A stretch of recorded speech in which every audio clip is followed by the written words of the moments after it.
Welcome to the Peer Effect Postbag. I'm James Johnson, joined by Freddie Birley. We ask for your questions, and Freddie and I are going to tackle them together. These aren't theoretical case studies, it's the stuff keeping you up at 2 a.m. Let's get answering. Welcome to the Peer Effect Postbag, where we'll answer your questions. I'm James Johnson. And I'm Freddie Birley. Freddie, what have you been up to this week? What have I been up to this week? So I actually had a really interesting experience. Have you ever seen your heart? No. No, I hadn't either. So I went to visit Imagine Health, who are building at the intersection of robotics, AI, and computer vision. And their most recent prototype is a robotic form of ultrasound, but specifically for your heart. And I was a volunteer. And it was so interesting seeing a picture, an ultrasound of my heart. Don't know, it's kind of, because obviously, the main thing I took away is just this idea that it's constantly beating, working really hard, and it never stops. It's just there, like a rhythm, a pulse in your body. And there's something quite interesting about actually physically seeing it too, seeing the outline, seeing it moving, seeing the blood flow. It kind of blew my mind. It was a bit wow, it's just there all the time, pumping away. Thank you. Yeah. Thank you. So kind of like TFL then, really. Exactly. Well, they're not pumping away this week. No, they're not. But yeah, it kind of blew my mind. So what's the why is this sort of way of looking at your heart so much better?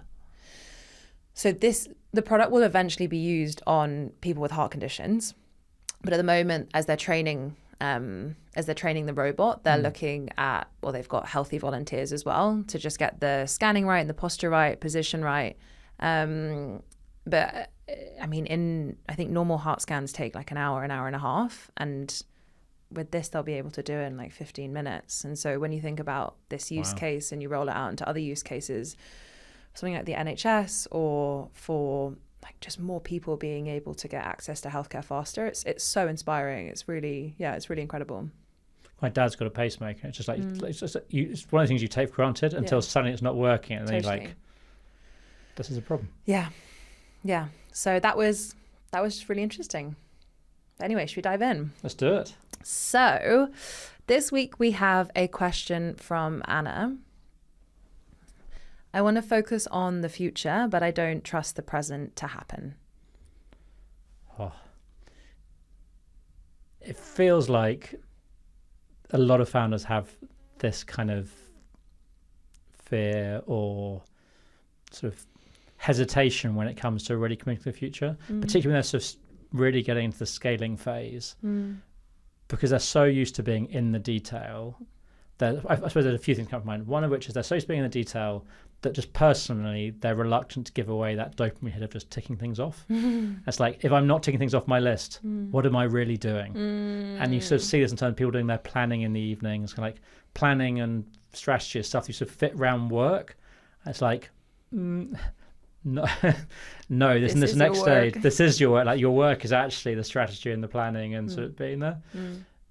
But often I find that this trusting the present to happen is also connected to team.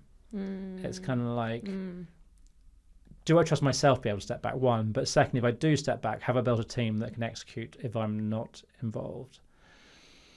And quite often the answer is no, I think. Because maybe the direction you've set has not been clear enough. Maybe the team is not cohesive enough, or at least all on the same page in terms of behaviors and expectations. And actually, maybe your company hasn't adapted to the fact that suddenly you've got this management layer in, you've got 3 levels, and you as the founder can no longer sort of interact as much with people actually doing a lot of the doing, because there's a management layer in between you. Yeah. So it's quite an uncomfortable position to be in, where you're going, I'm about to push harder, I put all this cost in, my goal is kind of more visible to me in terms of I feel closer to achieving it. And at this crucial point, I'm suddenly often making less money because I put cost in. I have less control because there's this layer in between me. I'm no longer doing the stuff that I've been pretty good at because I think that's scary. Yeah. It is really scary. And there's so much uncertainty. And especially when it's that combination of new territory, new role for yourself, there's so much novelty, and finding a sense of anchoring, I find really important.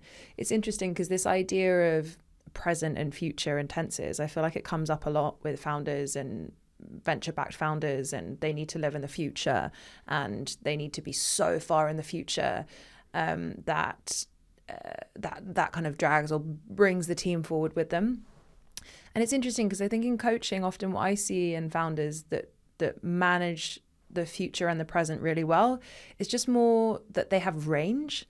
So they know when to be in the future and when to be in the present. And exactly as you said with, I don't trust the present to happen, that sounds like a team piece. Often, because a lot of the present is if it's you executing, it's literally in your control. And I think like the bigger the vision, often like the smaller the steps in the present that need to happen in order for kind of the cause and effect chain to compound and that vision to materialize. And often there are so many things outside of your control in that vision materializing that you also have to be adapting to reality in order to create reality too. And that interesting kind of push and pull. But it reminds me of one of my sessions recently where a founder was talking about, I hire people who have a very strong problem solving muscle, because I need them, instead of like, what are your expectations of me as a leader? I need them to be like, these are the 3 biggest problems I see in this team right now, and this is what I'm going to go away and solve. And so I think also as you figure out what traits work well in your company and in your team as you hire and fire people, and as you figure it out on the job. Because for a lot of founders, maybe they haven't built and scaled teams before, or they haven't spent a lot of time doing strategy and aligning people. And so there are kind of core leadership skills in there as well that can be helpful to learn, but also you can figure it out and grow in the job too. Yeah, because when you were saying that, what I was thinking about is how much is driven by the leader not adapting, in terms of it feels taken to an extreme that says I hire people problem solve, and it's kind of, I don't really have to change because people will solve the problems for me. But actually, as a leader, giving your team that clarity, you say that cadence, like when to look long, when to look short. If you don't look long enough, you're not giving your team enough clarity to be able to operate. Yeah. But also, if you start switching between long, short, long, short, long and short, it's very destabilizing for your team when you force them to be responsive. Yeah. And so this fear can drive quite negative behaviors, where it's like you might have a very visionary leader, but that can be quite destabilizing if they keep on dipping back into the execution, because kind of like the team has yet to adapt to your previous set of ideas. Yeah. And then suddenly you're coming back 2 weeks ago, I've had another idea, and they're like, oh. And I did this when I was doing it. I used to drive one of my teams. She used to flinch. I used to come back in on a Monday and go, I had this idea, and she would literally flinch. And so I do think I really like the cadence of quarterly cycles in terms of quarterly check-ins, quarterly step back, think about strategically what you want, and then put your head down and just go for it for a quarter. And I sometimes think that sort of the sprint concept of 2 weeks can work quite well in tech teams. But taken to an extreme, particularly if you're putting in these longer term things, it's not long enough to execute. And I think it's such a valuable point, because I think it really depends on the stage that you're in, and especially if it's like a hyper early stage, there's a team of like 5 to 10 of you, you still haven't figured out what product you're building, and that hyper creative, hyper uncertain, iterative stage almost requires like a tight knit team that are really in sync, and you work on shorter cycles and you're iterating in those cycles. But as the team starts to scale and you've got product market fit and there's more certainty, then finding like a meaningful rhythm or a longer term rhythm, like quarterly, it gives people enough time to actually put into practice what you've all discussed, and and have enough data from implementing to actually be able to figure out what's working, what's not working. I was just thinking about this when I was driving home for Easter. Like there was a guy driving ahead of me in like this sort of souped up hatchback, and kind of like going between lanes and doing all this stuff, and I was sitting there with sort of sort of Marcella, Artie, and Dexy all in the car, and I was going, that is kind of like being a startup. That guy's driving like a startup. Like, it's just him in the car, maybe someone else, and he's kind of weaving in and out, and maybe that's what he needs to do right now. And actually, that works fine. Suddenly, when you're in a scale up, I mean, we both primarily work like scale up founders. Actually, is a bit more like having a sort of other people in the car, and if you're sort of changing lanes at the last minute, acceleration, decelerating, no one else is enjoying that journey. So actually, you're a bit more like sort of an estate driver than you are the sports hatchback. I think I work with quite a lot of sports hatchback people. I think I work with a lot of those. You're going to in your next coaching session, you're going, am I a sports hatchback driver, Freddie? Am I an estate or a sports hatchback? Oh, it's interesting, isn't it? Because I also think on that theme of like, wanting to focus, not trusting the present to happen. There's something in the you being a bottleneck. And that's what we're often bottlenecks when we don't trust other people, or we haven't given them the conditions and the decision-making power and the authority to be able to actually like run and create things autonomously. And I think that bottlenecking point as leaders is such a huge inhibitor to scaling, because if you're trying to hold on to all of the decisions or micromanaging and dialing in, you just can't scale at the rate in which you want to. But I think I was coming back to that bottleneck. I think I totally agree with you. If we're holding on too tight, it's like, why are we holding on too tight? Are we holding on too tight because we haven't updated our role and taken a step back? Okay, we're no longer playing this game, we're playing that game. Yes. Or are we holding on too tight because in our gut we know that our team are not the right team to execute in this next phase? Because there is often a kind of, you said, the team that you have, that tight-knit team, often a bit more generalists, maybe no experience, but like very much doing. Yes. Often there's temptation, you get to phase 2 of scaling and go, okay, well, we just put those 5 people, that's the new management team, and then we hire underneath. That is not always the right thing to do, because it may be you need a very different skill set with different people. And if you're bottlenecking because you think it's not going to work, then I don't think the solution is to go, okay, well, I'm just going to take a step back, because then it might all fall apart. Totally. I think it's to go, okay, well, can I take a step back, and do I have the team to do it? So I think there's definitely like a founder bit sort of around behaviors, expectations, that short, long-term thinking, but being quite honest with yourself about team capability. Yeah. Yeah, 100%. Interesting.